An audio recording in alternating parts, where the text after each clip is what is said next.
Blog Talk Radio.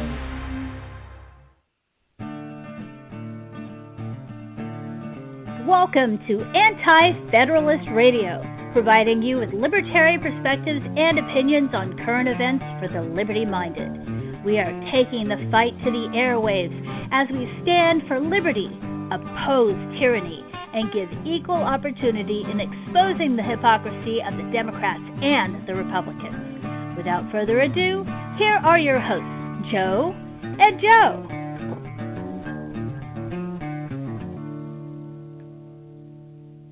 Hey everyone, great to be with you tonight. I'm Joe, your economic host, bringing together with you and for you 10 years of forecasting experience. Being a former meteorologist, I just took all the skills that I used for meteorological forecasting and translated them to economics, and now I'm going to relay that information to you tonight and every night that we are on.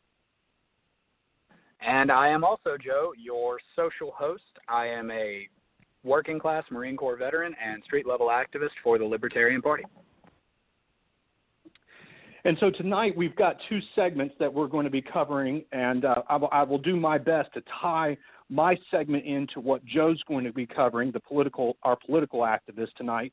In the first segment, the economic bit, I'm going to be talking about the relationship between the classes, as the socialists like to divide us up into why the poor tend to, and especially in recent years, tend to be more susceptible to falling into the traps of socialism. There's a real reason why, and what it is that it's a failure of modern economics to address the problems that are going on inside of the impoverished parts of America today. And I believe that this has given rise to a lot of the frustrations that are being channeled now with the riots and the protests in such a way that many of these are being channeled by those who have been disenfranchised and have basically been forgotten about inside of our country today. Meantime, Joe has done some research into what has been going on in the newest developing story, and that is with the role of what's going on in Seattle.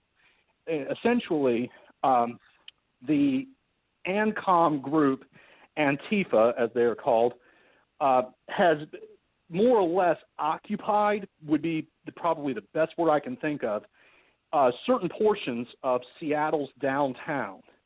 And unfortunately, there are conflicting reports that we're getting out of what's going on with there. We don't really know what's exactly going on those streets and those neighborhoods. And it's an interesting development because this was born out of the protests that had started from George Floyd's death, an African-American man who was murdered by a police officer 3 weeks ago. And, obviously this has been in the news for the last 3 weeks, probably so much so that everybody's sick of it. But in the wake of that, Antifa had decided to target Seattle, of all places, and has now basically set up camp there. And so it's interesting to see what's going on. They're making a list of demands as far as reforms at the very minimum, if not an outright disbanding of the police departments that are in Seattle, and they're probably going to be demanding this for other cities around the nation as well. But that's going to be interesting. But the thing I want to talk about is, why did Antifa create itself to begin with? And I'm not talking about what reasons they state. There's always reasons people state for forming groups. Just like there was political reasons why Adolf Hitler decided to join the National Socialist movement that later on became the Nazi Party in the Weimar Republic in the 1920s. But all of that is that it encompasses a realm of what's going on in economics. Now, in modern economics today, modern economics likes to throw everything at you in the form of numbers, statistics, variables, and everything else. And it gives off this persona that economics is this cold, calculating system that is nothing more than mechanical and heartless and soulless. Regardless of whether it's right or not, it's a machine. And because of that preconception, really it is a misconception that the economists themselves portray about what economics is. It misses what's the heart of all things economics. And that is that economics is an organism. It is an extension of us. It is just as human as we all are, because it's nothing more than an extension of the choices that we make every single day. Every day we engage in economics, whether we realize it or not, whether we call it that or not. We choose every day what to buy, what to trade with, what to sell, even though you may think that you're not selling something, you are. Where are we working? Who do we associate ourselves with? All of those things regard economics and are in regard to markets. Now, that being said, over time, there have been certain things that have developed inside of the United States, as well as other countries around the world, that have led to problems that have developed inside of the poor, impoverished areas in our society today. And it's not that these problems really developed. That may not have been the best word to describe it. They've been there all along. But whereas maybe the upper middle class and the wealthy may have advanced faster than the poor, it has become noticeable that there are people that I would like to call as being left behind. They're not advancing at as fast of a rate as other groups of people are with more access to more wealth. And it didn't used to be that way. It used to be in the United States, 100 years ago, if not less than that, even 50 years ago, that the people who advanced the most weren't the richest or the wealthiest. They used to be the poorest. The poorest people were the ones that saw the most significant gains in terms of standards of living. And while the rich and the upper middle class did gain somewhat in their standards of living, it was really the poor that benefited the most. The poor were able to get access to things like vehicles and cars, and then later on electricity and plumbing, where it became so widespread that every household had it. And then even later on, every household now has TVs and electronics, and even to the point of computers. But now what we are seeing is situations develop where the poor are having, and the middle class, the lower middle class, the working class, they're having trouble keeping up with their bills. They're having real problems with buying a home, when it used to be that houses were affordable and the poorest people used to own houses. Granted, they may not have been the greatest of houses, but they used to own them. And acquiring a car as far as outright buying it now, most times you'll find that poor people lease their cars, which means that they don't really own the vehicle at the end. They are just basically borrowing the car, for lack of a better term. And they're renting out of homes a lot of times, or apartments. But when you rent, that means you don't really own the home. You're basically borrowing that room or leasing that room. And there are several reasons that have developed for that. So what I'm going to break down to you tonight is the three schools of economic thought. And really, I'm going to concentrate on two tonight, and I will concentrate on the other one in the next week's segment. There's a reason why. It is a very, very common statement, even among libertarians themselves, that libertarians are nothing more than Republicans when it comes to fiscal issues and Democrats when it comes to social issues. So we are, quote, fiscally conservative and, quote, socially liberal. But nothing could be further from the truth as far as the fiscal conservative part. Now, what do I mean by that? I mean that there is no political party except the Libertarian Party that is politically conservative. Now, or fiscally conservative? I apologize for that. So what do I mean by fiscal conservatism? Well, I'm talking about in generic the approach to minimize government interference in the economy. So, in other words, cut government spending, heavily deregulate the economy, cut taxes, and remove all forms of government intervention in the system today, whether that comes through direct regulation from the endless amounts of federal bureaucracies and departments, or if it comes through the back door through monetary policy from the Federal Reserve. And it's particularly that last point that I want to talk about for just a second here. And I'm going to try to make sure that you just do, dear listeners, don't get lost, and I hope I don't wade into the weeds on this. But there are fundamental differences between the way that Republicans approach economics and libertarians approach economics. And because the Republican Party is one of the two major parties that are, prevalent in the United States today, Republican economics has often been labeled as free market capitalism.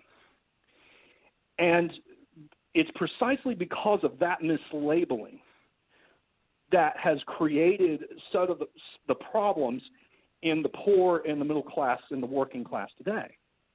Now, what do I mean by this? Well, what I mean is that the Republican Party's platform is not really about free market capitalism. There really isn't one, okay? They're not. They are for a milder version of government intervening itself in the economy. Therefore, it's not quite socialism. It's what one of our Austrian economists would call interventionism, where the government intervenes inside the economy. They just may not advocate intervening as much as the Democrat Party does. And it's that intervention that has caused all the problems among the poor today. The Republican Party today does not advocate for cutting government spending. If they do, it's merely lip service. It's merely lip service. Nowhere in reality do they actually succeed in actually cutting government spending. And no, it's not because of the Democrat Party, too. It's not because of the Democrat Party stopping them. There have been two instances in recent history where the Republican Party on the federal level has controlled both chambers of Congress, and that means they control both the House of Representatives and the Senate, as well as the White House. And in both of those instances, government spending increased, and it increased at the same rate that it did under the Democrat Party. For instance, recently with Donald Trump's election to the presidency in late 2016, during 2017 and 2018, government spending increased and went up a whopping $300 to $400 billion, when the original starting point for government spending was $4.2 trillion on the federal level. So in the matter of 2 years, the Republicans with their spending bills that was signed by a Republican president increased federal spending by about 7 to 8%. They're not really advocating for cuts to the federal spending. They had the perfect time to actually cut, to reduce the size of government, and they failed at it. With that, I want you to keep in mind about that. So the question becomes, why do the Republican Party fail at actually cutting government spending, what they're saying that they do? I want you to think about why they don't succeed in what they set out to do. And it has to do with their economic theory. Their economic theory is very recent, and it's called neoclassical economics. And it was created by what I would call the four horsemen of the apocalypse for Republican economics today. You might recognize and notice their names. They are Art Laffer, Larry Kudlow, Stephen Moore, and a fourth person called Jack Kemp. Does that sound familiar? They should, because Art Laffer, Larry Kudlow, and Stephen Moore are all part of the Donald Trump administration. And it is their blatant hypocrisy on fiscal matters that has led to the development of Republican economics today. You see, they advocate on levels, especially they recognize the damage that government spending has on the economy. For every dollar the government spends, that's $1 that the private sector does not get to spend. And because the private sector is the one that actually produces goods, and they control cost, and they meet the needs of the people, their customers, by making sure that their product meets and exceeds their demand, because they know that if they don't, they will not get the money. They will not get the money that the people demand their product with. They will go to either a competitor, or they just won't buy the product at all and just take their money and go spend it elsewhere. The government does not do that. The government squanders that wealth, and it actually damages economic growth. Now, this flies in the face against Democrat economics. Democrat economics today advocates that government spending grows the economy, because the more that the government spends means that money goes into somebody else's hands and it circulates out into the economy through endless bouts of spending. The Republicans and Libertarians rightfully recognize that cannot cause growth on its own, because, for one thing, all you're doing is taking money away from your left hand and putting it into your right. You're robbing Peter to pay Paul. You're not really adding any new income into the economy or society. There's no magical money tree that the government has to pluck off the leaves, off the branches in its backyard. They think they've got this magical money tree. It's called the Federal Reserve, which is the central bank, where the Fed will print money and hand it over to the government through the banking system, and therefore they spend it. But the Libertarians, and to a lesser degree the Republicans, rightfully recognize that even that won't grow the economy, because all you're doing there is devaluing the currency. You're basically driving up prices and making it more expensive for everybody to live with less incomes by depreciating the value of every single dollar. So if you have $1 million in circulation and you print $100,000, and all $100,000, drops down equally into everybody's hands, they're not wealthier. It just means that the prices of the things that they buy go up by about 10%, which is what $100,000 is as a fraction of. It's about 10% of $1 million.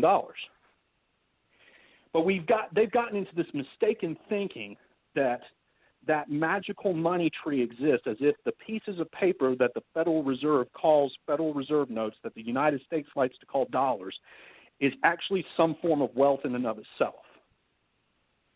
But it's not, because they don't result in the more production of real goods and services, the physical things that we can buy with. It does not enhance that production. And actually, through a mechanical means that I'm not going to talk about tonight, it actually will destroy production in the long run. But I'm getting ahead of myself.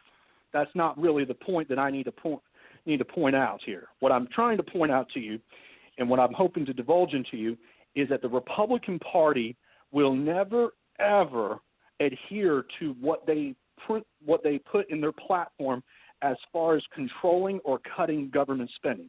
And there are two elements to this. There's the economic hypocrisy of this, and then there is the political hypocrisy of this. So let's go into the economic hypocrisy. In the 1970s and 1980s, Art Lapper, Larry Kudlow, Stephen Moore, and Jack Kemp all created an economic theory called supply-side economics.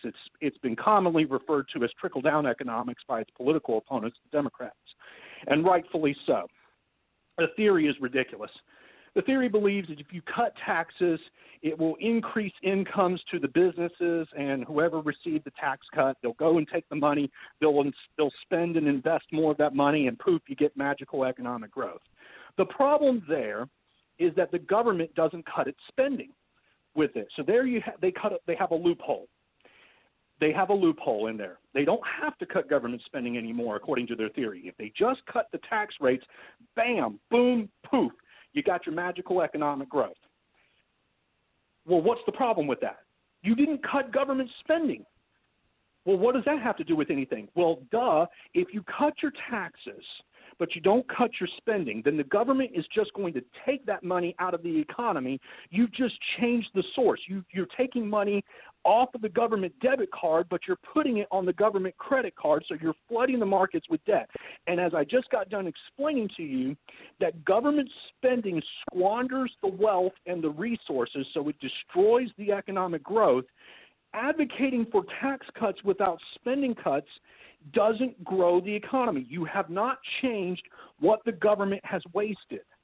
That's the point.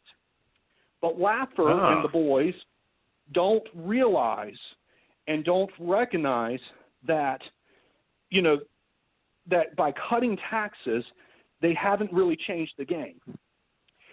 And I'm going to show you guys tonight. I'm going to pull the curtain behind and reveal the man behind the curtain as to the total hypocrisy on the economic level. So the first bite I'm going to play. Yeah. All right. So you mentioned supply side, which is the economic policy that Republicans believe in, and then you talked about the Democrats. Would the Democratic also be considered demand side on the opposite side of that? Yes, that's correct. And I'll be talking about demand-side economics on the next bit. I'd like to call it consumption-based economics versus what the libertarians would call capital-based. But yes, they would call that demand-side. Yes, that's correct. But in this issue, both the Republicans and the libertarians both disagree with demand-side economics for mostly the same reasons. That is, increasing government will not help the economy. And as I'm about to play for you, Laffer even goes so far, Art Laffer that is, the same economist, he even goes as far as to show how that will damage the economy. So on the latest stimulus plan that was proposed by Congress and signed into law by the president to try to buoy the economy during this last recession that we are going through right now from the COVID-19 crisis, Art Laffer back in April was interviewed and asked what he thought about the stimulus plan. Paul, will you play soundbite 1 for me? I don't get it, Art. I don't get it. I don't see how massive spending, and we're talking trillions and trillions and trillions of dollars, I don't see how that does not put a floor under the economy. I don't see how it hurts the economy. You explain it to me. You tell me how spending all of this money actually hurts the economy. I will. Government spending is taxation. Government doesn't create resources, Stuart. They redistribute resources. Whenever the government spends $1 trillion, it takes $1 trillion from workers and producers who others would. So government spending is taxation, and as such, government spending will reduce the growth rate of the U.S. and will hurt the economy in bad times. Now, when we're rich and when prosperous, government spending is perfect then, because then we can afford to take resources away from producers. But right now, we need to be the fans of producers, not the fans of consumers. I'm very sorry, but that's what has to be done now. We need free markets more than ever. So there you have it. You've heard Laffer give the argument how government spending does not grow the economy, government spending hurts. And he's absolutely right in this segment. He's 100% correct. He hits it on the head how government spending will redistribute resources away. It doesn't create resources. And what it redistributes it to piggyback off of Mr. Laffer here, is that it redistributes it to unproductive generation of the economy. It does not invest it into the parts of the economy that actually produce.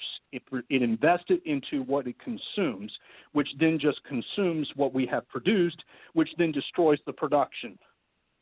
So Laffer is exactly correct. In essence, in real terms, to give you the ultimate breakdown, government spending makes things more expensive. It drives up prices. It makes everything that we buy more expensive. Let me give you an example. The United States military budget today is over $1 trillion in spending.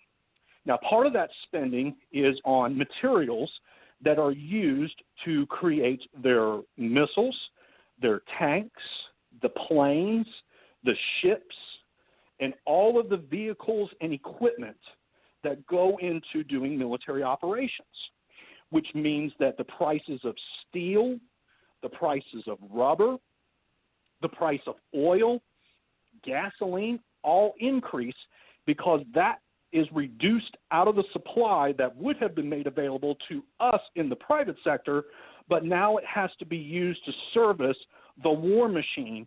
And because of that, we pay those higher prices for it. This isn't the only time that this has happened. In World War II, the price inflation rates increased up to by 15% on an annual basis. So prices on the aggregate were increasing by 15%, and it got so bad that goods like meat, eggs, and butter, as well as oil and rubber and certain other things that were used in the war machine to finance the war machine was actually having to be rationed among the people.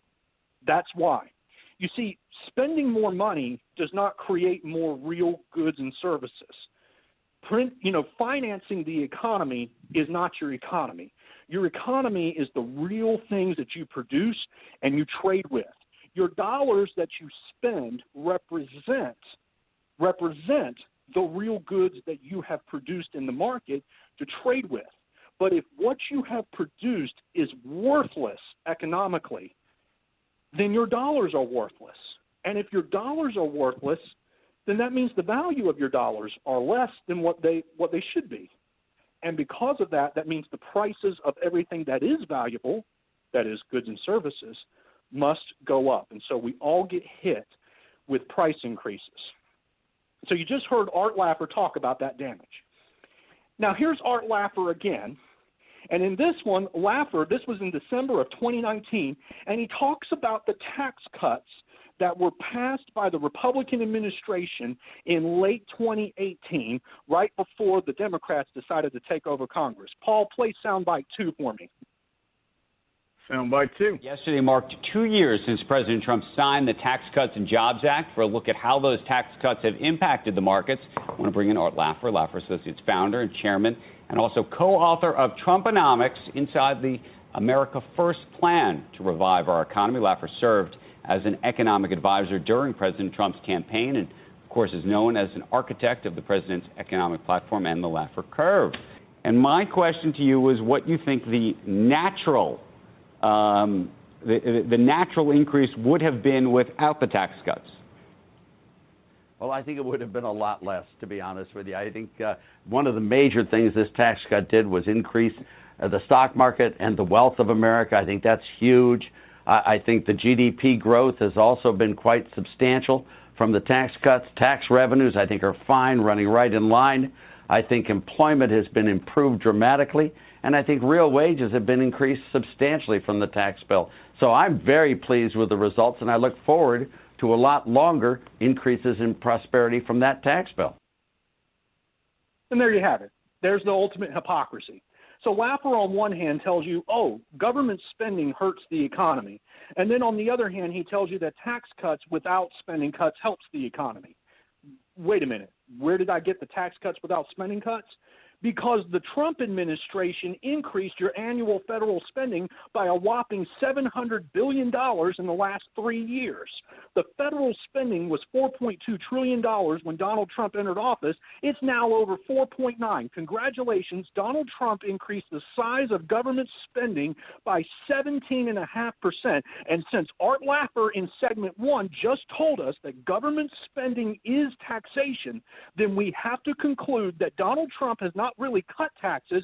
He has raised taxes on everybody. What Donald Trump cut was the tax rates, and the tax rates were only cut to certain groups and individuals, which supply-side economics usually only cuts to the top because they have this ridiculous mythical notion that if they cut the marginal tax rates at the top, it will result in more growth than it will at the bottom, which is fictitious in itself because they're not really changing anything. All they've done is levied massive amounts of debt onto our economy, and the reason why from that is because you haven't resulted in your economic growth. If you were going to grow the economy from the tax cuts, you wouldn't be resulting in massive debts, but yet the deficits now have reached, and this is prior to COVID-19, this is prior to the entire bailouts, the stimulus bills that were passed by Congress, everything. The deficits under the Trump administration during an economic expansion was well over $1 trillion per year. It was approaching $1.5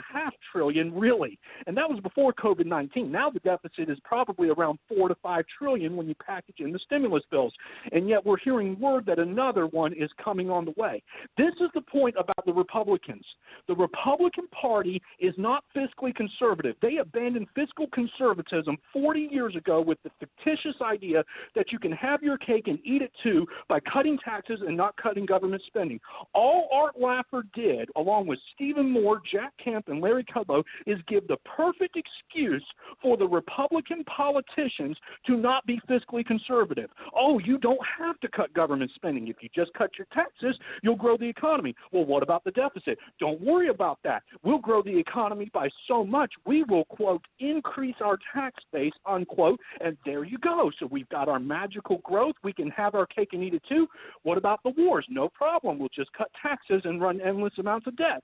What about the debt? Don't worry about it. We'll grow the economy so much, we'll create new taxpayers with all this job growth and wealth growth that we've got.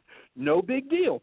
What about all the private debt? Don't worry about it. What about what the monetary policies are doing by the Federal Reserve? You don't have to worry about it. Really, we don't have to worry about the Federal Reserve? Nope, sure you don't. All you have to do is just cut the tax rates and make sure you cut them for the rich. What about the poor and the middle class? Screw them. You don't need to cut their taxes. Oh, we can give them a symbolic tax cut. We'll rearrange the numbers here and there. But as long as we cut our taxes for the rich, for the uber wealthy, everything will be good and gravy, and all of that growth will, quote, trickle down to everybody else. In other words, the Democrat argument against Republican economics is 100% correct. Their criticism of all things Republican is true. And the reason why it's true is because the Republicans are total hypocrites about what they mean. If the Republicans would cut government spending, that would result in the growth of the economy. Wow, that's excellent. That's really eye-opening. I always hear that libertarians don't care about the poor, so that was good to get some insight on that from you. Quick question: a lot of times with economics, you hear people talking about what is seen and the unseen. Would you say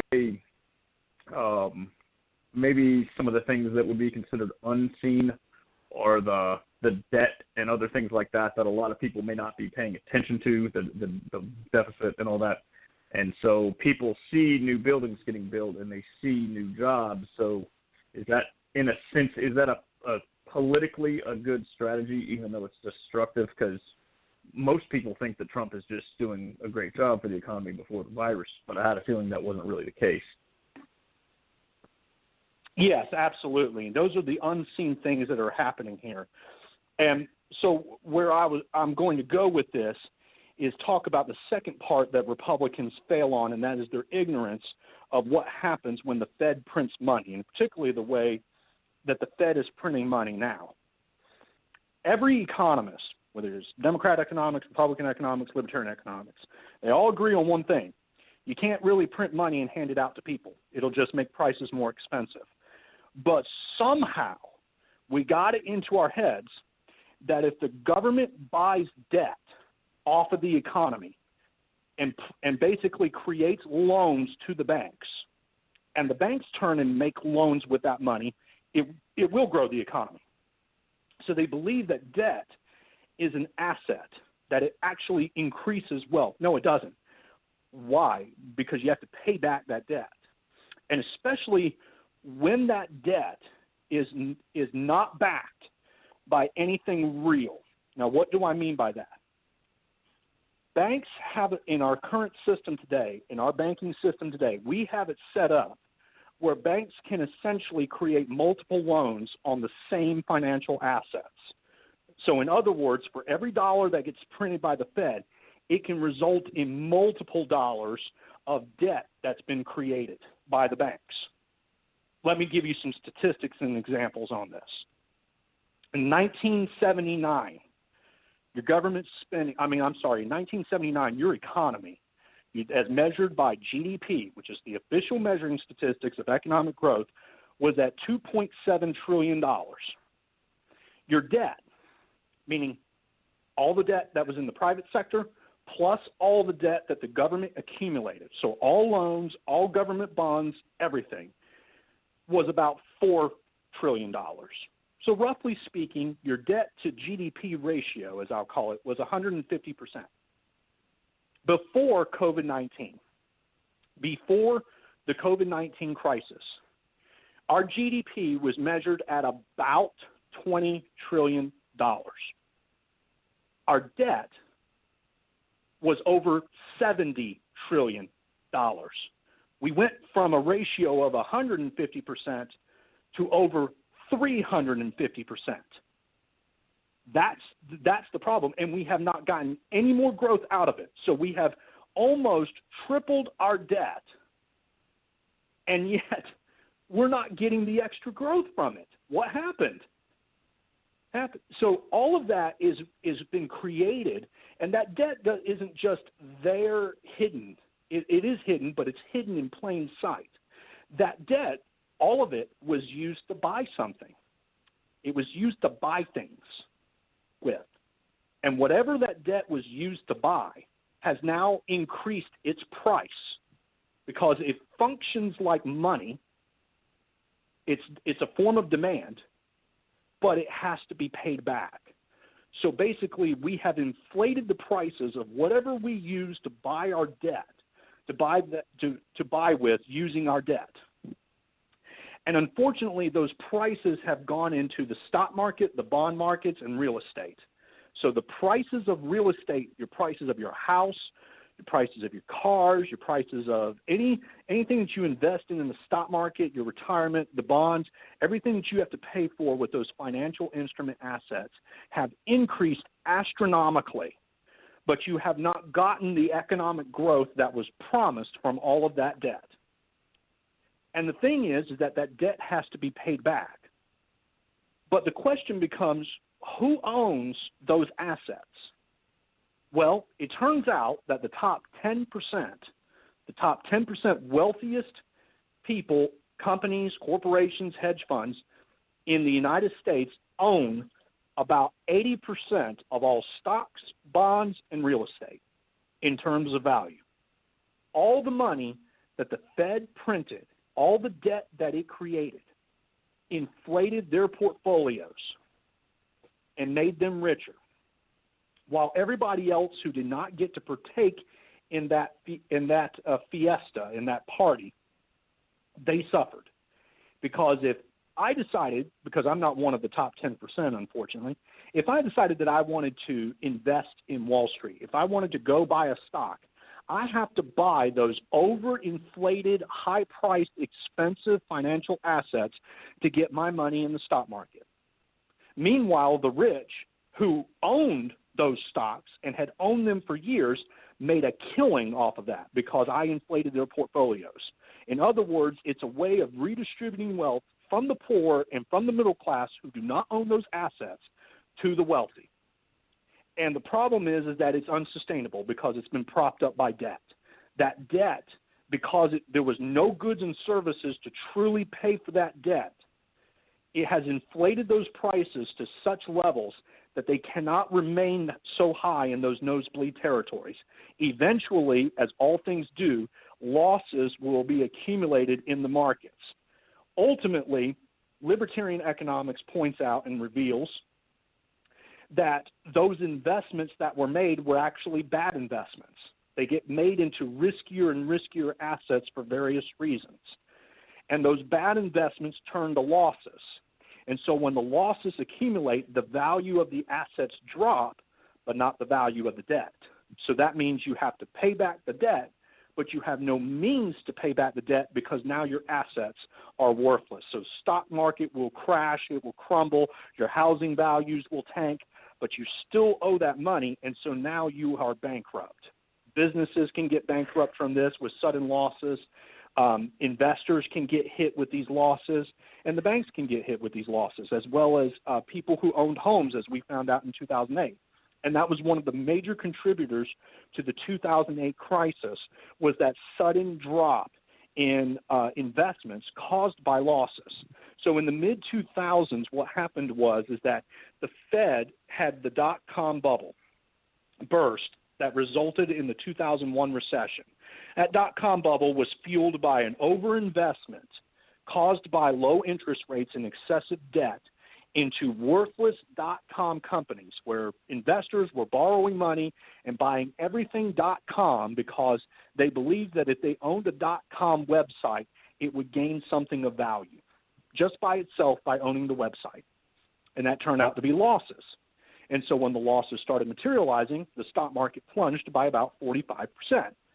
So the Fed lowered their interest rates. That's what the Fed can do. The Fed controls the interest rates in our markets today. In other words, they made debt cheaper. So they printed all this money, they lowered the interest rates, and they bought all this. They bought the debt of the banks, loaned it to the banks, and the banks started loaning out the money, and they decided to create housing mortgages with them, which predictably increased the prices of houses. And unfortunately, most responsible, credit-worthy people owned homes already. So the market was sort of what we would call saturated. So what the banks decided to do was to create special loans to those who were not credit-worthy. But these loans were different than the fixed interest rate mortgages that responsible credit-worthy people owned, because they understood that if you're going to loan to people who are not credit-worthy, the banks are going to make sure that they're going to get paid. So they made sure to put in their adjustable rate mortgages.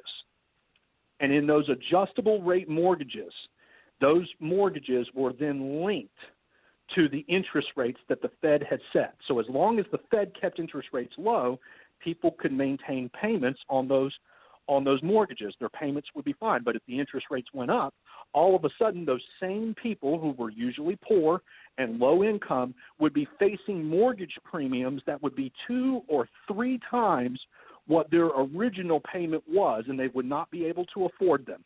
And that's exactly what happened when the Federal Reserve raised interest rates from 1 to 5% in the course of 2 years. And the reason why they did that was because the price inflation was starting to go up. The consequence of printing money, which is price inflation on goods and services, started increasing. So the Fed decided to backtrack. They decided to raise interest rates to raise the cost of debt, so that way loan creation would drop to contain that price inflation. But in so doing, they pricked the bubble in the housing market. So the housing market tanked by a whopping 35%.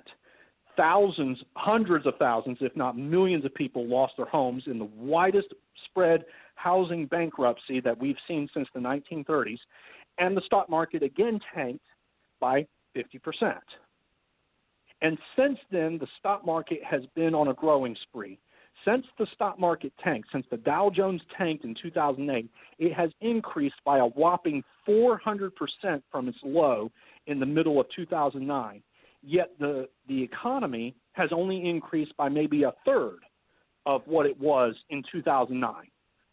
So once again, we are faced overbloated, overpriced assets that have made everything more expensive for everybody. And we would call that, in libertarian economics, we would call that a bubble.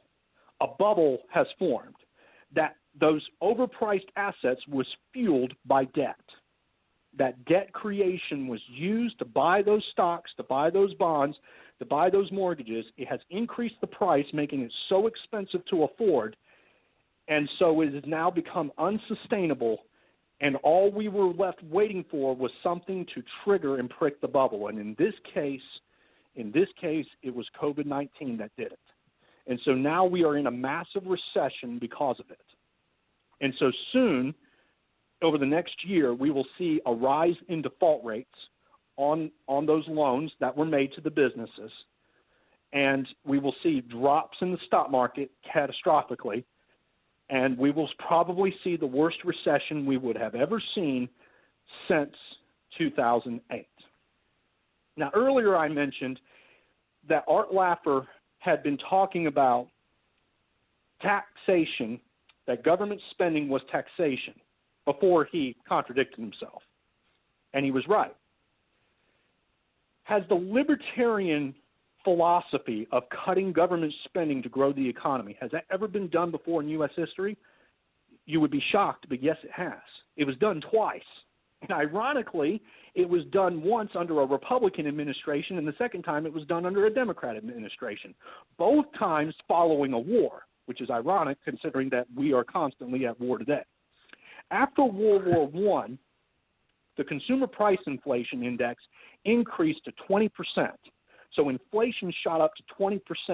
And there was a huge looming problem because when you reach inflation rates that high, even the most liberal of economists realized that that would erode the wealth of everybody and impoverish everybody because your prices are going up so high, you're not making enough money to keep up with it. So a Republican president by the name of Warren Harding. Yeah. So just so people listening can relate to us, if we say 20% inflation, does that mean if, let's say today I have a $100 bill, I can buy $100 worth of stuff with it. If 20% inflation happens over, let's say, 5 years, would that be the same as me now being able to only buy $80 worth of stuff with that same $100? It would be more like 83. Because if you take 83 and multiply it by 1.2, that would equal your $100. Gotcha. Okay, so close enough. Same basic idea then. Yeah. Okay. Yeah. So when I say inflation, if whatever cost $100 today, and I said inflation increased by 20% over a year, and I said it was 20%, then what would cost in the next year would be $120. So unless if you are making an extra $20 in that next year, then you've essentially lost wealth. That's the dangers of inflation. And usually, who can recall ever getting a 20% wage increase? No one. I mean, we're barely making 2 to 3% now. So that's what happens with high inflation. So Warren Harding comes in, and he does what the old Republican Party used to do. The Republican Party previous to World War II and the communist regimes would actually be fiscally conservative like they preached. And so when Harding was in power as president, he cut government spending on the federal level by a whopping 60%. Yeah, that's right. He cut it in half. And that was in 1921 and 1922 in the face of a staunch recession. So he cut government spending in half, and he slashed tax rates along with it. But the key point in there is that he cut government spending. And you know what we got out of that? The Roaring 20s. So there's one example of where a Republican president actually did what they preached and made massive cuts to government spending, and we got a boom out of this. But I said there was a second time in history that we did this under a Democrat That was president. only 100 years ago, though, right? Just about. The second time's a little bit more recent, though. The second time that we did this was under a president named Harry S. Truman. After World War II, because of all the money that the government had printed and spent, price inflation jacked up huge right after World War II, where the inflation rate once again went up to 20%. And since all the troops had just come home from the war, Truman did not keep them in the military like what Democrats and Republicans would do today. He did what the Republicans and Democrats would find abhorrent. He slashed government spending. Truman did, a Democrat. He slashed government spending by 60% again. And once again, we got the post-World War II boom. There was your economic boom when your government cut $60 billion out of an economy that is $250 billion. The government was spending $100 billion per year. So that's 40% of your economy. Well, when your government cut $60 billion, then that's $60 billion that went right into the private sector investment, which was equivalent to an investment amount of about 25%. So all of a sudden, the U.S. economy experienced a surge of business investment of about 25% in the private sector, and the economy boomed. And likewise, inflation dropped because you had more goods and services, so your prices of everything dropped. If only the Republican Party would realize that today, then they would probably make the Libertarian Party useless. So all of that leads to the last part, is where we actually had a clash between Republican and libertarian economics on live TV between, once again, economist Art Laffer and a libertarian Austrian economics investor by the name of Peter Schiff. Peter Schiff correctly called the housing mortgage crisis of 2007 and 2008. And in late 2006, Peter would go on Fox Business News several times and debate Art Laffer and Larry Kudlow about the status of the economy. Now, remember, at this time, just like what happened with Donald Trump, the Republicans slashed taxes, but so according to Art Laffer, we should have gotten all this growth in the economy from it. But at the same time, like the libertarians pointed out, George W. Bush jacked up government spending. He had increased government spending by about $800 billion over the course of that 6 to 7 years. So the libertarians would say that Bush has increased taxes on the economy, but your Republicans would say, but he cut taxes, so we got the resulting growth. So I want you to listen to this last soundbite here between Peter Schiff and Art Laffer. Paul, play soundbite 3 for me. Soundbite 3. This evening, the stock market had a good day today. Oil prices pulled back sharply. But despite the Dow hitting a 3-month high, more and more analysts are cautioning that a recession could be just around the corner. Joining us now to debate the issue, recession or not, we're going to be joined by Art Laffer. He's Chief Investment Officer of Laffer Investments and former economic advisor to President Reagan. And Peter Schiff, he's president of Euro Pacific Capital.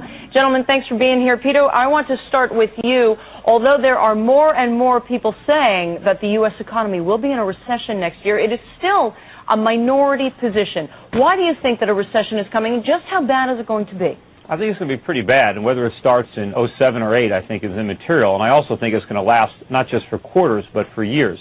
See, the basic problem with the U.S. economy is we have too much consumption and borrowing and not enough production and savings. And what's going to happen is the American consumer is basically going to stop consuming and start rebuilding his savings, especially when he sees his home equity evaporate.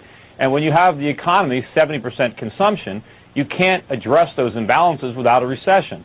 You know, rather than the recession being resisted, it should really be embraced, because the disease is all this debt-financed consumption. The cure is that we stop consuming and start saving and producing again, and that's a recession. And sometimes, you know, medicine tastes bad, but you got to swallow it. Art Laffer, you hear him? He says the consumer is going to slow down in order to rebuild the savings.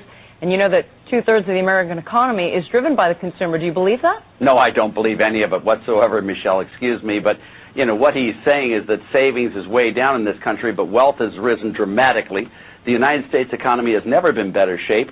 There is no tax increase coming in the next couple of years. Monetary policy is spectacular. We have freer trade than ever before. And not only that, but there are no incomes policies things here. I think Peter's just totally off base, and I don't think it's going to be, I mean, I just don't know where he's getting his stuff. Well, one of us is off base, but it's definitely not me. And there you have it. So there you have Republican economics put to the test. They're as blind as bats. They cannot see a recession if it was coming knocking at the door. And libertarian economics, which delved to peek beneath the surface, saw the whole crisis coming, because in Republican land, it is very two-dimensional. In libertarian land for economics, it's three-dimensional. We understand the role that debt has in the economy and what happens when you have imbalances materializing in the economy by excessive debt without savings to back up that debt. And so I'll leave you with this last point, and then I'm finished. All of that has resulted in the prices of property, regardless of whether it's a house, a car, mortgages, retirements, 401ks, the whole 9 yards. Everything to build your wealth has become so expensive and so overpriced that no poor person today can afford it. Very few poor people can afford a house. If they do, they have to mortgage out their lives. Very few people can afford a retirement account. They can't afford to put money in the retirement account. They're living paycheck to paycheck, and that's why most poor people don't put money into a retirement account. Most poor people regard themselves as trying to play the lottery. They try to play the lottery because to them, why put money in a 401k that's going to earn me next to nothing when I can just sit there and play Monopoly Millionaires. Most poor people don't save money. Why save money when your interest rates are 0% in your bank account and you're not even earning anything? Even poor people recognize that they're losing money that way. And so they can't own property, so they can't do anything for themselves. They have to rent and borrow from the rich and the wealthy. They cannot own stocks, so they cannot make money for themselves. They are totally reliant and dependent upon wealthy people who already own those things to borrow money from. That's why they're addicted to socialism. When someone like Bernie Sanders comes along and says, wait a second, your house is too expensive? No problem. Free housing for everybody. Education is too expensive? No problem. Free education. Oh, you can't afford food because you don't have a job? No problem. We'll give you money. To them, that's like everything they could ever want, because what has happened in our normal economy is that things have gotten so friggin' expensive, they can't really keep up. They're just dragged and saddled with it. I'm finished with my bit. Joe, do you have anything to add? Yeah, I want to dive in on something. Your session is about going in on Republican and Democrat economics, but especially Republican economics. And there's a bit in there that I want to really dig into. You didn't dive in too much, but tariffs. And the libertarian perspective on tariffs. Tariffs are very popular with Republicans right now. Trump loves them, and people are propping them up as the thing that's driving American growth. And Democrats are also in tariff camp. Bernie Sanders is heavily supportive of tariffs. And when Trump earned the presidency and started implementing tariffs and Bernie was asked about it, he basically said, well, yeah, but I would have done them better. Libertarians are completely opposed to them, and I'll tell you why. If you ever had a macroeconomics class, your professor has explained comparative advantage to you. What that means is this is a much easier model to see drawn, and every professor uses pretty much the same one, but I'm going to describe it out loud, and hopefully you can follow me. Let's say I run a coffee shop, and I can make 4 cups of coffee in an hour. I can also make bagels, but I'm not as good at bagels, and I can only make 2 bagels in an hour. So if I want to spend half my time on coffee and half my time on bagels, I'm going to end up with 2 cups of coffee for that 30 minutes. I'm going to end up with 1 bagel for that 30 minutes. So now my production is a total of 2 cups of coffee, 1 bagel. Across the street, there's a bakery. They also serve coffee. They can crank out 4 bagels in an hour, and they can crank out 2 cups of coffee in an hour. So if they decide to split their time, they're going to have 2 bagels, 1 cup of coffee. Across the street, I've got 2 cups of coffee, 1 bagel. But hold on. Why am I trying to divide my resources and time into all these different things when I'm only really good at one of them? When right across the street, there's somebody that's good at the thing I'm not good at. So you know what? I'm going to commit all my time to coffee. And across the street, that bakery is going to commit all their time to bagels. And I'm going to make 4 cups of coffee in that hour, and they're going to make 4 bagels. And I'm going to trade them 2 cups of coffee for 2 of their bagels. Now, whereas when I was on my own, produce everything, I came out with 2 cups of coffee and 1 bagel. Now I've got 2 cups of coffee and 2 bagels. And across the street, whereas they would have had 2 bagels, 1 cup of coffee, they've got 2 and 2. Deciding to not be completely self-reliant has actually increased the production on all sides. And macroeconomics, the theory is that we should apply that to international trade. We're not the best at everything. We should focus on what we are the best at and do those things and base our production on those things. And the things that other nations can produce better and cheaper than us, we should buy it. We should import it. We export what we've got and we import what they've got. Now, when I have that conversation with a conservative, I get a very reasonable answer, which is simply that we cannot possibly compete with the low wages and low labor cost overseas.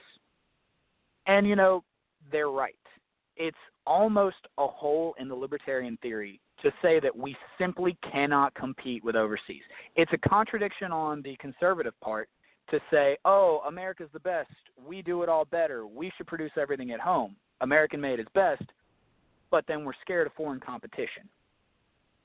The answer is their cost of production is just too low for us to compete. Now, I'm going to dig into that and explain to you why that's not a justifiable excuse for us to be afraid of free trade. And the answer is basically we have this idea that we just outproduced everybody and we economically outperformed everybody for decades, and now our economy is just too strong. And everyone else was so slow to catch up that their wages are low. Unfortunately, that is not the case. It's how we like to remember ourselves, but it's not what happened. There are only 3 nations on the planet, Bhutan, Andorra, and Liechtenstein, that the United States has not invaded. There are no independent economies. These places we're scared to compete with, we're scared of them because they are decades behind our production, and it's because their production was destroyed. Between the Good Neighbor policy and the Banana Wars and Operation Condor in the 20th century, when we were not overtly invading all the countries in the Western Hemisphere through the United States Marine Corps and literal overt imperialism, we were doing it covertly in the 20th century through Operation Condor, through the Nicaraguan Contra affair, and the CIA. Basically, when the American people were pro-imperialism, we were doing it with the Marines, and when we stopped being pro-imperialism, we stopped sending the Marines to these places and started sending the CIA. To drive my point home on this, I'm going to read a quote, and it's by Major General Smedley Butler. I myself, I've said it in the intro, I'm a Marine veteran, and this guy is my favorite Marine. He is one of only 2 Marines in history to have received 2 Medals of Honor. Dan Daly is the other one, and they happen to be in the Marine Corps at the same time, I believe. I think they were very close and not the exact same time. They were both careerists, but let me read you this quote by Smedley Butler about his participation in the Banana Wars. I spent 33 years and 4 months in active military service, and during that period, I spent most of my time as a high-class muscle man for big business, for Wall Street and the bankers. In short, I was a racketeer, a gangster for capitalism. I helped make Mexico, especially Tampico, safe for American oil interests in 1914. I helped make Haiti and Cuba a decent place for the National City Bank boys to collect revenues in. I helped in the raping of half a dozen Central American republics for the benefit of Wall Street. I helped purify Nicaragua for the International Banking House of Brown Brothers in 1902 to 1912. I brought light to the Dominican Republic for the American sugar interest in 1916. I helped make Honduras right for the American fruit companies in 1903. In China in 1927, I helped see to it that Standard Oil went on its way unmolested. Looking back on it, I might have given Al Capone a few hints. The best he could do was operate his racket in 3 districts. I operated on 3 continents. Smedley Butler. And the point I'm making is I passionately believe in what I'm preaching. I believe in free market capitalism. This fear of free market capitalism is not based in our success in free markets. It's not your job that's being outsourced. It's that way back in the day we figured out how to outsource our poverty, and we figured out how to utilize overseas slave labor. You know what I'm saying? Yeah, I think there's more to it than that. The other thing is that with an insidious nature of our monetary policy is that we have basically, and I'm going to try to explain this as best as I can, when a country sends their goods to us, we trade them pieces of paper that we call dollars for real goods and services. Okay? That's a win for us. I mean, you know, we are basically running endless deficits. We're having them do the work, and then we send them pieces of paper. Now, normally that would drive up their prices and make it more expensive for their goods versus ours, except those countries realize it. So what they will do is print more of their own currency and buy ours with it to keep those prices low, which then means that we get to keep our prices low because they're buying our dollars. So we have basically outsourced our inflation to them. and they'll take it readily because they get to produce goods for us. So for a time, we are basically living off of our debt, we're basically having them produce for us while the things that we used to produce have been outsourced over there, and so it's now hollowing out our economy. So when the whole thing collapses, we'll be the ones left holding the debt. And that's what I was trying to concentrate on with that. That's why the whole tariff mess won't do any good. You're right. It's damaging to the economy, but we're not it goes beyond the idea of slave labor. The reason why their cost of living is lower or cost of producing is lower is because their standard of living is lower. The reason why it's lower is because they've inflated their assets, their prices, to cycle out our inflation, so that way they can keep their goods producing for us. And that's basically what has contributed to that deficit. So those trade deficits will never be solved until we get a handle on our monetary policy and go after the Fed. Yep. So good stuff. So are you ready to do your bit, Joe? Yeah, and I'm kind of glad you ran so over time because I don't have a ton to say on the matter, but we're going to dive into it. Well, good. So, obviously everybody has been keeping up with the riots and everything. Many of you may be aware of what's happening in Seattle and what has developed as the Capitol Hill Autonomous Zone, as it's been titled. Joe said that it's an Antifa thing. There's some truth to that, but it's real foggy and it's real complicated. I'll be honest, I have been trying to do some objective research on this all week, and there are just no objective sources. There's secondary sources that are,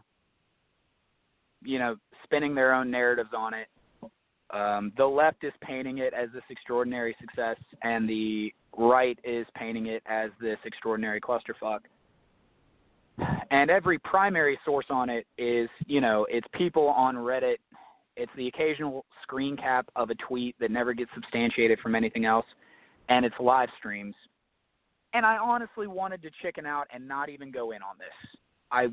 I wanted to wait a week or two until we sift through the details and we come up with whatever the canon history is for Chaz, the Capitol Hill Autonomous Zone. But there's an opportunity in this, in covering it now. And what that is obviously we all know history is written by the victor. We go through events live, and you're only really aware of whatever you're able to observe and orient yourself to. But there's a million things going on at any given time you can't possibly be aware of. There's a million influencers on everything. It's hard to follow. It's why police and oftentimes teams deployed to combat overseas debrief after a mission. They were all there. Why do they need to be debriefed? They need to be debriefed because, honestly, nobody really knows what the fuck just happened. And we're experiencing that live. Nobody really knows what the fuck is going on in Seattle except the people on the ground. And most of them have a vested interest in portraying its success, so they're not exactly objective sources themselves. But I am talking about it now because in a few weeks when we have the canon history on it, I think it will be of value to be able to look back on somebody who was giving an account of our uncertainty in these times, because we like to look back on history as a reference for what's going on around us. And we get caught up in the details of what's around us and point to the past and say, well, that didn't happen there. A lot of times it did. It just kind of got left behind in the textbooks. So I'm going to go in on this a little bit. It's kind of crazy. Most of us know what happened. Seattle police, with all the protests and all the riots, and the protesters immediately seized the area and created an autonomous area from police. Joe mentioned that it was an Antifa thing. There's some truth to that, but it's here in the modern age, especially of social media, there is a Black Lives Matter organization, but you can't really say that Black Lives Matter is an organization anymore. There is one literal. It was founded as an organization at one point, but same with Antifa. There's some Facebook pages for Antifa, of course. There are some people that are organizing in their own local areas and kind of calling themselves an Antifa organization, but these things aren't really institutions anymore. You know, in Greensboro, we just had a march the other week that I participated in. It was a peaceful one that had something like 6,000 Black Lives Matter activists out. And again, I was there for it. I'm not a member of Black Lives Matter. I'm not a part of any such organization. If there was any news reporting on what that happened and it mentions Black Lives Matter, members of Black Lives Matter, I suppose I was literally there and advocating for that. So in that moment, I was a member of Black Lives Matter. But it wasn't an organization I had joined. It was a banner that I was marching under. It was a rallying cry that I was participating in.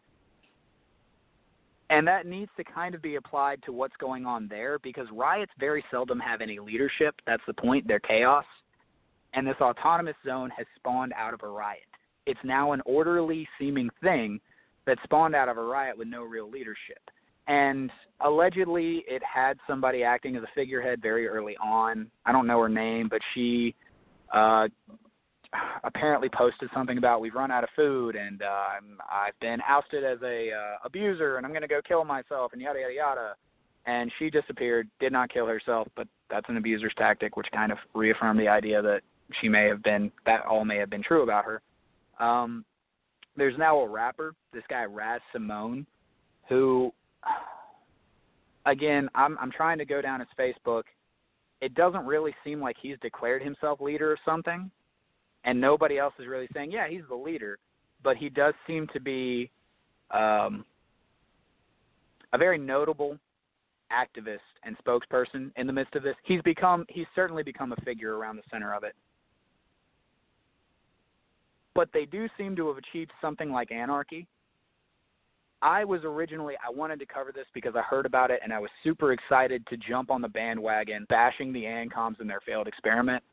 But it's not really anarcho-communism, at least not as far as I can tell from all the way over here on the other side of the country, trying to observe via live stream videos and Reddit. They seem to have nailed anarcho. There doesn't seem to be any real law and order, but there's also, it's 6 blocks. There's no contained economy to this. It's, of course, being, nobody, the thousands of people that are in and out of this area every day aren't really working there. Most of them are working in the outside world, in the outside nation of the United States, if we're going to go that route, if we're going to call it a micronation. So you can't really apply the ANCOM or the ANCAP to it. I'm sure somewhere down there's some little fedora-wearing, neck-bearded Marxist who thinks that getting Domino's Pizza donated to them by a local business signifies the defeat of capitalism, but he's not here to defend his inferior socioeconomic model, so I'm not going to beat up on him too much. I think I'm rambling a little bit, but I'm making the point, and the point is that there's not really a direction to this. It originated with Black Lives Matter. That was the banner and the rallying cry around it. There's now a push within CHAZ, as we're calling it, the Capitol Hill Autonomous Zone, to rename it, which is an interesting move. I've read some stuff on Reddit that says that most of the signs that say CHAZ have been pulled up and replaced with CHOP, which doesn't stand for Capitol Hill Autonomous Zone. It stands for Capitol Hill Organized Protest. This is interesting because it's a step back from the claim of being an autonomous nation. Now, there's still something very autonomous about it. There's still barricades up on the edges. There were claims that people were checking IDs. That may have been happening at one point. The videos I've seen, people are able to move across these barricades freely. I don't really know what they're trying to guard. and block at these barricades, it may just be police, because this all originated as a protest against police, of course. One video I am going to go in on that was kind of interesting was Raz Simone and the people with him. I don't know what else to call them. His group, his militia. I don't know how much of a leader he considers himself in this. I've not seen enough of his live streams and videos of him speaking about it. I think I like the guy. He seems very articulate. The videos I've seen, a lot of the stuff I'm seeing I like. I highly doubt I agree with him on everything, or maybe even a lot of things. But I am impressed with him stepping up and being a figurehead in this. This is a chaotic environment that he is trying to make less chaotic. He's going to make some decisions in it that I don't agree with, especially so far as he is a leader. But I admire him having the balls of moving up into this position and being a face for this. Maybe not a leader. I don't know if he's a leader. It's confusing. But at the very least, he's become a figurehead. There was a video of he and his group confronting a graffiti artist. And this is one of the really interesting things about what's happening. I'm going to dig in on this one thing. The guy was spray painting a building. They alleged that he did not have permission to be spraying it. They confronted him. He didn't really respect their claimed authority. Somebody with Raz, might have even been Raz himself, says, "We are the police now." That's not an exact quote, but he uses the word, "We are the police, here, now." And this is the reason I'm going in on this is because the entire thing started as an anti-police protest. Many of us listening may have participated in these anti-police protests in our own place. In the Chaz, Chop, whatever we're going with, they succeeded in driving out the police, and now they immediately step in to take their place, which of course comes with the implication that the common people can do it better, and I agree with that mentality. I'm not going to highlight any extraordinary mistakes as being proof that this is a failed experiment, because we're on day like 5, and we went 9 years between the end of the Revolutionary War and the actual signing of the Declaration of Independence. So 5 days in, they're allowed to make a couple of mistakes, but I'm still going to go in on this video. They confront the guy. They tell him to leave. He doesn't respect their authority. He's spray painting on some random building, and they're telling him to stop. It becomes a physical confrontation, and the guy gets hurt. Not badly, but I think he gets his glasses broken, and they run him off. To say we're the police is really interesting here, because this is anarcho. Not necessarily com or cap, but anarcho. And you are now establishing yourself as the people that are going to carry out order. Order has to have law. You can't make it up. You can't go off the fly. So if you're the police, what law are you enforcing? Now, I think we can all assume it's not local, state, or federal. And you're not an elected person, and you're not an appointed person. You're a militia that's thrown yourself together to try to make the place safer. But now you're going in on this guy. Now, I wouldn't shut up about John Locke this week. That's the philosophy that I subscribe to, and I'm all for it. This guy's spray painting random property that's not his property. I agree with you. He has no right to do that. But one thing we can probably say with some certainty is that the people on site, when you drive out a police force and establish an autonomous zone, are going to be extremists. Not necessarily consistent extremists. Ryan was on the show a few weeks ago, and he was in Minneapolis, and he's an ANCAP, anarcho-capitalist. You're going to have ANCOMs, you're going to have this, you're going to have that, you're going to have extremists for Black Lives Matter and moderates all around. But the point I'm making is that everybody there now has their anarcho zone and thinks this is the place where my philosophies are going to finally bloom. And if you have a lot of extreme Marxists and communists, you may have people here that just honest to God do not respect private property. They just may not even believe it's a thing.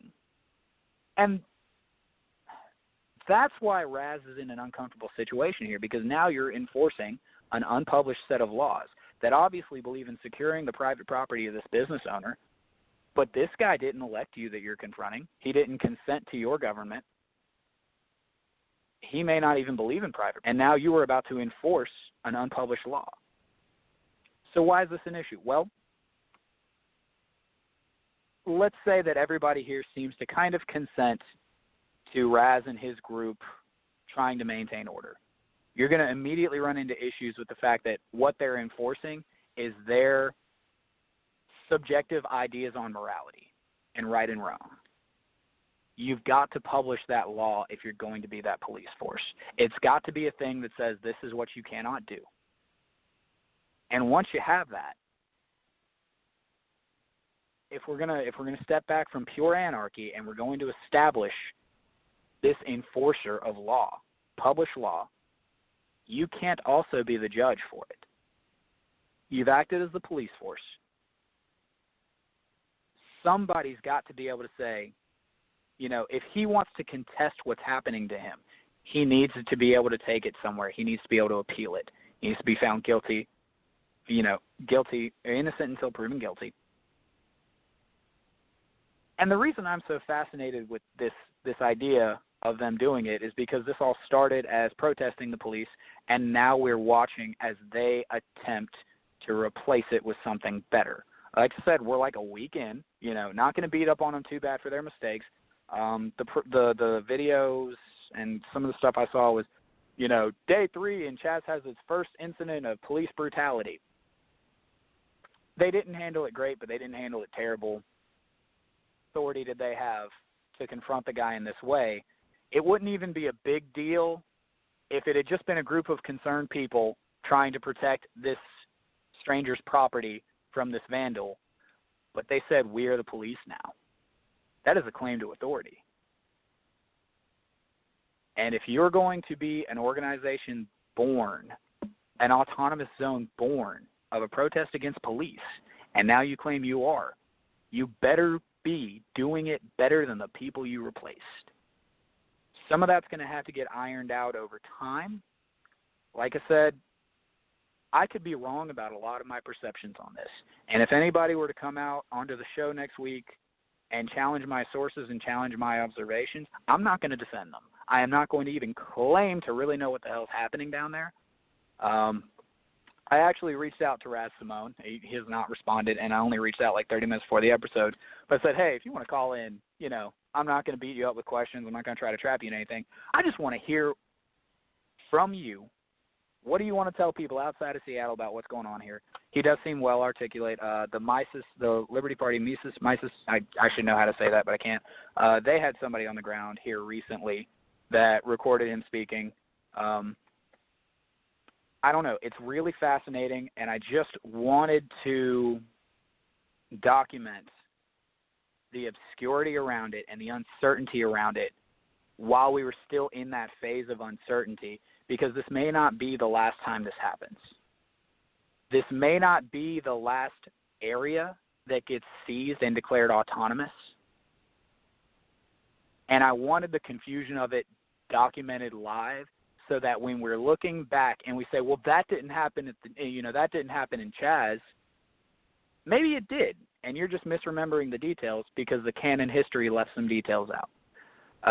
On the subject of, is it ANCOM, is it ANCAP, they're not really producing anything.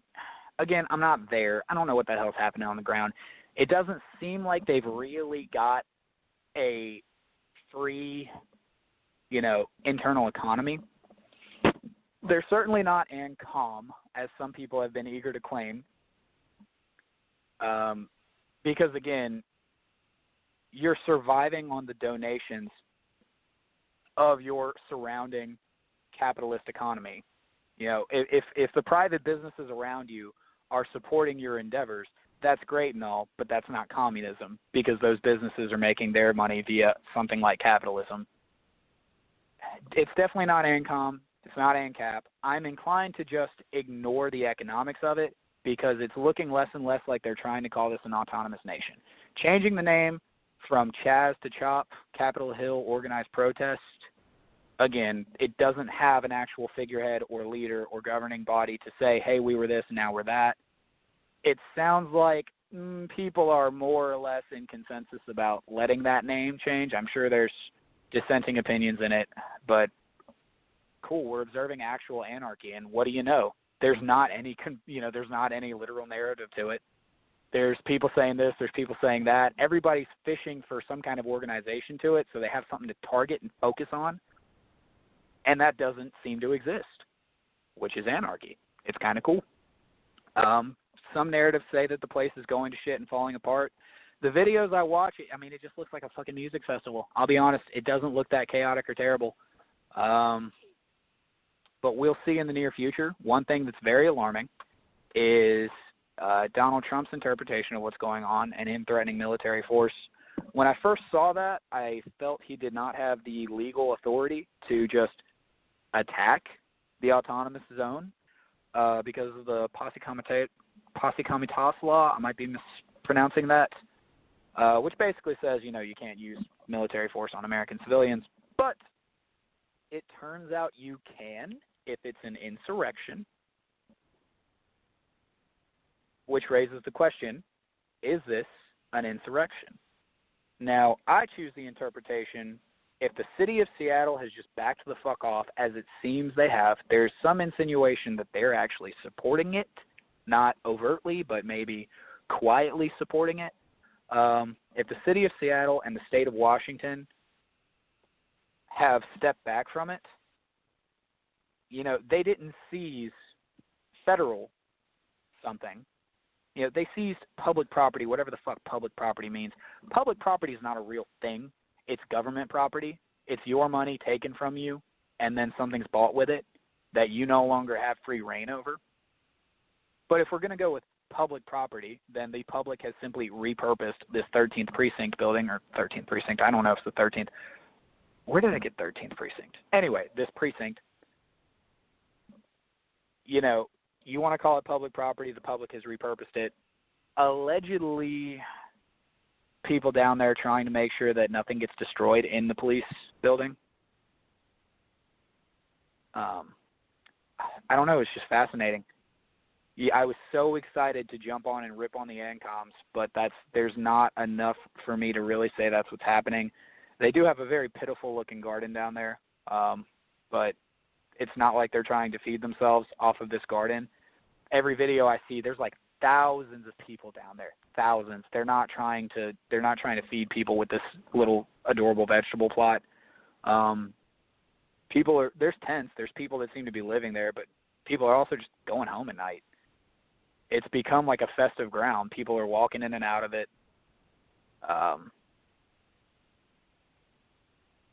In a few weeks, we'll see if this is going to be called an autonomous nation, a micronation. Obviously not a recognized one. No, the United States is not going to elect to recognize 6 blocks of Seattle as an independent and basically militaristically opposed nation. We'll see what happens. It'll be awesome if Raz gets back and says, yeah, sure, I'll come on the podcast. I'm not really expecting that. I'm eager. I'm looking forward to what we all deem is the canon history of what happened at the Capitol Hill Autonomous Zone. If we look back on this and I was just way off, like I said, I'm not going to dig in and defend my interpretation of what's happening here because I am in North Carolina. I'm as far away from Seattle as I freaking could be. I have no firsthand information on what's happening. I do not trust any mainstream media outlets' interpretation of events. So I'm trying to piece this shit together via live streams, and anybody that's got their camera out and recording in these places has their own agendas. A lot of these people have a vested interest in portraying whatever the fuck's happening down there as successful or at least peaceful. We'll see what history decides about the Capitol Hill Autonomous Zone. That's my piece on it. Joe, you got anything? No, just a little bit, actually. I think you hit the nail on the head. we're getting conflicting information that's coming out of there, as I pointed out. So, when I was saying that it's Antifa, that's largely because that was the sources on the surface that I could see as far as what these groups are labeled. But as you have eloquently pointed out, there's a whole lot more to it than that. And that's really the problem, is that we don't really have any solid sources. It's the way I can liken this to is that this seems to be similar to the Occupy Wall Street movement back in 2012, 2013, where, people were there in downtown New York and basically built tents and stuff and made sort of like a hodgepodge community to protest Wall Street greed. It's just this time they went to Seattle. Would you agree with that? I mean, it's for different political reasons, but it's sort of that's about the most I can make as to what it's similar to. In 2012, 2013, I was in 29 Palms and Camp Lejeune, and while I was following the news, my focus was entirely on foreign affairs. I don't know a lot about the Occupy movement. One of the reasons the Antifa name is getting thrown out so much is because Trump has elected to label Antifa a terrorist organization. There's certainly people that fit it, but like I said, it's not really an organization, and you can't really call them terrorist. That is its own kind of debatable thing. But along with labeling Antifa terrorist, he's now weaponized that and labeled anybody that he disagrees with. Anybody that decides to walk outside at a protest is now labeled Antifa, which is, of course, synonymous with domestic terrorist. I really will not hear about the terrorism of Antifa right now, because even if their actions deserve that label, we haven't even talked about this video, but the 77-year-old man that got shoved by the, the Brooklyn PD? 77-year-old man. He walks up, he's arguing with Buffalo? Police, and Buffalo PD. And they slam him to the ground, and he's immediately gushing blood out of his ears. It's a really graphic video, but he doesn't touch anybody. He didn't touch anybody, and they threw him to the ground. And Trump, the president of the fucking United States, a leader of 330 million people, and by some descriptions, the leader of the free world, posts a tweet calling this guy an Antifa provocateur, saboteur, I don't remember the exact word he used, claimed the guy had a scanner and was trying to interfere or jam with police comms. No evidence to support this. I am not going to cooperate with labeling Antifa a terrorist organization, because what we're already doing with that label. We're doing exactly what the conspiracy theorists thought we would do with labeling people domestic terrorists, and now it's not about labeling a group domestic terrorists. We've already labeled the group, and now we're just labeling people as part of that group. It's the Red Scare all over again. You do something fucky, now you're a communist, now you're going to jail. Oh, you're not in the United States and you did something fucky, now you're a communist, and we're going to give you some freedom. And that's why we're saying it's Antifa. That's why we're saying it's Antifa. It's an opportunity. There's definitely Antifa activists, hell, even Antifa terrorists down there, but Trump is simply weaponizing that word to discredit his political adversaries. And to piggyback off of that, I think what you just hit on is something that I've been toned on. So tonight I have hit a lot on the Republican economics. I think what you've just done is just really nailed what Republican politics has divulged into. They're nothing but warmongers. Everything is sacrificed on the altar in the name of military spending and using the military force, in essence, to protect the American people. We no longer go to a war to defend America, and we never even went to war to defend American ideals. We go to a war to defend American interests. And I could reread that quote by Smedley Butler, but that really just nails it. And I want to emphasize, anybody that wants to step up and try to discredit Smedley Butler the way people are trying to do it with Mattis right now for speaking out against Trump, the man, Smedley Butler, was a major general, a 2-star general in the Marine Corps. He fought in everywhere I just read and earned 2 medals of honor. You know what happens when a grenade lands next to you and you look up at your friend and you dive on that grenade and die on it to save your friend? You earn a Medal of Honor. That action earns you a Medal of Honor, and Smedley Butler survived to earn 2 of those. You can't discredit this man as a man that loved his country, or at the very least loved the Marines that were fighting next to him. And that's a whole soapbox I could stand on. I'm immensely irritated with people that are going in on Marine Corps generals right now for speaking out against Trump. But that's a very personal note for me because I am a Marine. I'll leave that one alone right now. Is that everything, Joe? I've gone in on everything I want to go in on. So lastly, I'll leave you guys with this bit. So to piggyback off of this, I talked about how the Republicans were hypocrites when it comes to their economic issues, that they will justify everything in the name of increasing their government spending, but I never told you what they increased the government spending on. And that point is what has been, typified in what Joe has described with the political issues around Seattle. They will sacrifice everything to increase their spending on the military. Ultimately, this was the straw that broke the camel's back that made me leave the Republican Party to the Libertarian Party. And so I want to end the program with this. Back in May of 2017, the Democrats and the Republicans agreed to a temporary budget deal. Now, at that time, as you know, Republicans and Democrats disagree with just about everything except for spending more of your money. They just disagree on how they want to spend your money. But at that time, they agreed to a horrendous budget deal that began the hallmark of increasing government spending on you. And of all things, of all people, it comes from conservative commentator Rush Limbaugh. But I want to read you the script, just the first couple of parts of the script that Rush Limbaugh had with Mike Pence in a live interview. And I was listening to this at the time that the interview was taking place, and this is what brought me to libertarianism completely. This is when I said I can no longer be a Republican. So in the wake of the budget deal, which was going to add hundreds of billions of dollars to the debt and massive amounts of spending, Rush interviews Mike Pence, the vice president. Here's what Rush says. He says, "If this is what happens, Mr. Vice President, why vote Republican? What is the point of voting Republican if the Democrats are going to continue to win practically 95% of their objectives, such as in this last budget deal?" Now, I want you to pay attention to what Mike Pence responds with.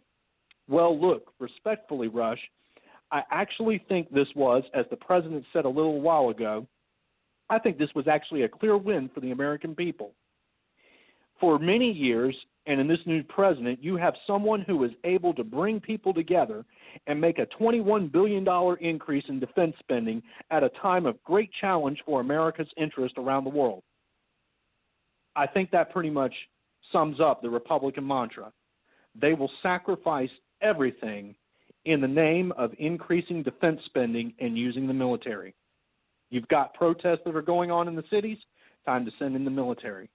We've got, rebel rousers in the Middle East, time to send out the military. It's all about protecting America's interests, and everything that goes with it, the Republicans will abandon all sense of fiscal conservatism just so that they can increase their military spending.